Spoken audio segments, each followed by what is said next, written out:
Your Excellencies, Prime Ministers of the Commonwealth, 15 अगस्त 1947 को हमारा देश भारत आजाद हुआ था, लेकिन इसके ठीक एक दिन पहले 14 अगस्त 1947 की आधी रात को एक ऐसा वाकया हुआ था जिसने हिंदुस्तान के इतिहास और भूगोल को हमेशा के लिए बदल कर रख दिया। 14 अगस्त 1947 की रात को एक ऐसा वाकया हुआ जिसने हिंदुस्तान को दो टुकड़ों में तब्दील कर दिया। 14 अगस्त की रात को कुछ ऐसा हुआ जिसकी वजह से लाखों लोगों को अपना घर बार छोड़कर भागना पड़ा। जो लोग कल तक साथ उठते और बैठते थे, वही लोग एक दूसरे के दुश्मन बन गए। भारत को आजाद हुए आज 73 साल हो चुके हैं, लेकिन आज भी हमारे मन में सवाल उठता है कि आखिर 15 अगस्त से एक दिन पहले 14 अगस्त की रात को हुआ क्या था, क्या थी वजह। 14 अगस्त 1947 यानी आजादी की पिछली रात, जिस दिन का इंतजार करोड़ों हिंदुस्तानियों को बहुत ही बेसब्री से था। इस दिन का इंतजार हिंदुस्तान के हर एक नागरिक को था, चाहे वो हिंदू हो या मुसलमान। लेकिन आजादी से बहुत पहले ही मुस्लिम लीग की अगुवाई करने वाले मोहम्मद अली जिन्ना की एक जिद थी, हिंदुस्तान में रहने वाले मुस्लिमों को एक अलग मुल्क दे दिया जाए। मोहम्मद अली जिन्ना की इस जिद ने हिंदुस्तान के भाईचारे पर एक ऐसी चोट मारी जिसके निशान आज भी हर ओर देखने को मिलते हैं। क्यों मिली आजादी? साल 1945 में जब दूसरा विश्व युद्ध समाप्त हुआ तो ब्रिटेन में चुनाव हुआ और वहाँ की लेबर पार्टी ने जीत हासिल की। जीत से पहले लेबर पार्टी ने एक वादा किया था कि अगर उसने चुनाव में जीत हासिल कर ली तो ब्रिटेन के द्वारा कई गुलाम देशों को आजाद कर दिया जाएगा। इसके बाद फरवरी 1947 में लॉर्ड माउंटबेटन को इस काम के लिए चुना गया। लॉर्ड माउंटबेटन ने हिंदुस्तान को आजाद करने के लिए 3 जून 1948 का दिन निश्चित किया। जिन्ना के जिद का परिणाम, लॉर्ड माउंटबेटन ने हिंदुस्तान को 3 जून 1948 के दिन स्वतंत्र घोषित करने का निर्णय लिया था, लेकिन मुस्लिम लीग की अगुवाई करने वाले मोहम्मद अली जिन्ना ने पाकिस्तान नाम का अलग मुल्क बनाने की जिद करने लगा था। मोहम्मद अली जिन्ना के समर्थकों ने देश भर में उत्पात मचाना शुरू कर दिया। भारत के अंदर जगह जगह पर टकराव की स्थिति उत्पन्न हो चुकी थी, जिसमें पश्चिम बंगाल का एरिया सबसे मुख्य था। भारत की बिगड़ती हुई परिस्थितियों और टकराव को देखकर अंग्रेज ये बात बहुत अच्छी तरह से समझ चुके थे कि जितनी जल्दी हो सके भारत को आजाद कर देना चाहिए। अंग्रेजों के पास एक बेहतरीन मौका भी था कि वो भारत को आजादी के साथ साथ दो टुकड़ों में भी बांट दे। क्यों चुना 15 अगस्त का दिन? लॉर्ड माउंटबेटन ने 15 अगस्त 1947 को आजादी का ऐलान करने का दिन तय किया, क्योंकि माउंटबेटन के अनुसार 15 अगस्त का दिन ही बहुत ही शुभ था, क्योंकि इसी दिन 1945 को जापान ने आत्मसमर्पण किया था। माउंटबेटन के ऐलान के बाद 15 अगस्त 1947 का दिन तो तय हो गया, लेकिन भारत के ज्योतिषियों ने इसका जमकर विरोध किया, क्योंकि ज्योतिषी गणना के अनुसार ये दिन अशुभ और मंगलकारी था। ऐसे में दूसरी तारीखों का चुनाव किया जाने लगा, मगर लॉर्ड माउंटबेटन 15 अगस्त की तारीख को नहीं बदलना चाहते थे। तब जाकर भारत के मुख्य ज्योतिषियों ने बीच का रास्ता निकालते हुए 14-15 तारीख की आधी रात का समय निश्चित किया, क्योंकि अंग्रेजी समय के अनुसार 12 बजे के बाद अगला दिन लग जाता है, जबकि भारतीय मान्यता के मुताबिक सूर्योदय के बाद ही अगला दिन माना जाता है। ऐसे में आजादी के जश्न के लिए आधी रात की मुहूर्त को चुना गया, जो 11:51 से शुरू होकर 12:39 तक रहने वाला था। और इसी बीच पंडित जवाहरलाल नेहरू को आजाद भारत का सबसे पहला भाषण भी समाप्त करना था।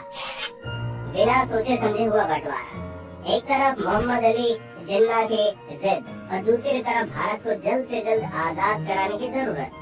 भारत के अंतिम गवर्नर लॉर्ड माउंटबेटन ने जल्दबाजी में ही भारत का बंटवारा कर दिया।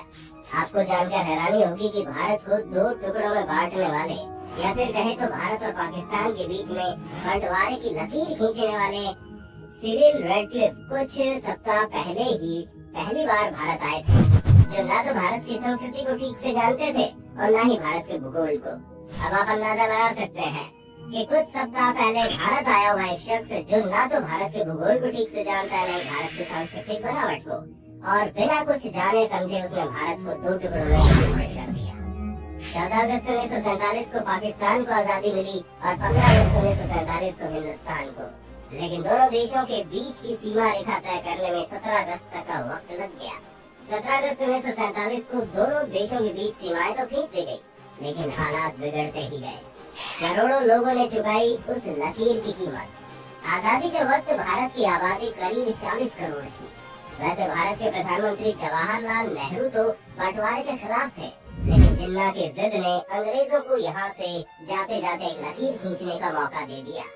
सिर्फ उस एक लकीर की वजह से पूरी दुनिया ने इतिहास का सबसे बड़े विस्थापन को देखा। विस्थापन मतलब एक जगह से भाग कर दूसरी जगह पर जाना। एक लकीर की वजह से 2 करोड़ से भी ज्यादा लोगों को एक जगह से भागकर दूसरी जगह विस्थापित होना पड़ा था। बंटवारे के वक्त हुए इस टकराव की वजह से हिंदुस्तान के लाखों नागरिक अपनी जान से हाथ धो बैठे थे। कितनी अजीब बात थी, जिन लोगों ने एक साथ आजादी का सपना देखा था, उस दिन एक दूसरे को मारने पर आमादा हो चुके थे। महिला होने की चुकाई कीमत। हिंदुस्तान और पाकिस्तान के बंटवारे के वक्त सबसे बड़ी कीमत हिंदुस्तान की महिलाओं ने चुकाई। जब हिंदुस्तान और पाकिस्तान के बीच बंटवारे की लकीर खींची गई और उसके बाद देश भर में जो टकराव उत्पन्न हुआ, उस टकराव में हजारों महिलाओं के साथ बदसलूकी की गई। बदसलूकी की सीमा क्या होगी, आप इस बात का अंदाजा खुद ही लगा सकते हैं। पाकिस्तान में हिंदुओं और सिखों की बस्तियों पर मुसलमानों ने अपना कब्जा जमा लिया। इतना ही नहीं, कब्जा जमाने के बाद मुसलमानों ने उन्हें वहां से भाग जाने की धमकियां दी थी। उस वक्त पाकिस्तान से हिंदुस्तान की तरफ भागने वाले लोग बताते हैं कि जब वे लोग वहां से भाग रहे थे तो उन्होंने खेतों, रास्तों और सड़कों में कई बच्चों को रोते हुए देखा, जिसके साथ कोई भी नहीं था। लोग अपनी जान बचाकर भागने के लिए जो पीछे छूट रहा था सब छोड़कर भागते जा रहे थे, चाहे वो खुद उनके बच्चे ही क्यों ना हो। महिलाओं को मरने से ज्यादा इस बात का डर था कि अगर वो पीछे छूट गई तो उनके साथ वहाँ के लोग कैसा सलूक करेंगे। बंटवारे के वक्त भारत और पाकिस्तान के बीच जो लकीर खींची गई, उस एक लकीर ने इंसानियत को पूरी तरह से मार दिया था। पुरुष तो जैसे तैसे करके भागे जा रहे थे। बंटवारे के बाद तमाम तरह की यात्राओं के लिए महिलाएं सबसे आसान शिकार बन गई थी। एक तरफ बंटवारा, दूसरी तरफ सत्ता। एक तरफ पाकिस्तान से लाखों लोग भागकर भारत की तरफ आ रहे थे, वहीं दूसरी तरफ दिल्ली के रायसीना हिल्स पर लाखों लोगों का हुजूम जमा हुआ था। 14 अगस्त 1947 रात को 12 बजने में कुछ 6 मिनट बाकी थे तब पंडित जवाहरलाल नेहरू ने आजाद भारत का सबसे पहला भाषण दिया। ये भाषण उन्होंने एक प्रधानमंत्री के रूप में दिया, लेकिन उस वक्त पंडित नेहरू प्रधानमंत्री पद की शपथ नहीं लिए थे। पंडित नेहरू ने भाषण वायसराय लॉज में दिया, जिसे आज राष्ट्रपति भवन के नाम से जाना जाता है। रात के 12 बज चुके थे। पंडित नेहरू के द्वारा आजादी की घोषणा की जा चुकी थी। भारत में जगह जगह पटाखे फूट रहे थे, मंदिरों में पूजा पाठ किया जा रहा था, हर गली चौराहे पर भीड़ इकट्ठा थी। लोग तरह तरह के अंग्रेजों के पुतले फूंक रहे थे।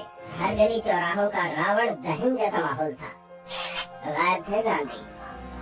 जब देश की राजधानी दिल्ली में आजादी का जश्न मनाया जा रहा था, उस वक्त महात्मा गांधी दिल्ली से हजारों किलोमीटर दूर पश्चिम बंगाल के नोआखली में थे। पंडित नेहरू और सरदार पटेल ने महात्मा गांधी को पत्र लिखकर बताया था कि 15 अगस्त को देश का पहला स्वाधीनता दिवस मनाया जाएगा।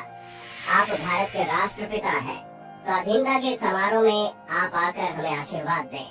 जिसके बाद महात्मा गांधी ने जवाबी पत्र लिखते हुए कहा था कि बंटवारे की वजह से बंगाल में हिंदू मुस्लिम एक दूसरे की जान ले रहे हैं। ऐसे विकट परिस्थितियों में मैं जश्न कैसे मना सकता हूँ? इस टकराव को रोकने के लिए मैं अपनी जान दे दूंगा।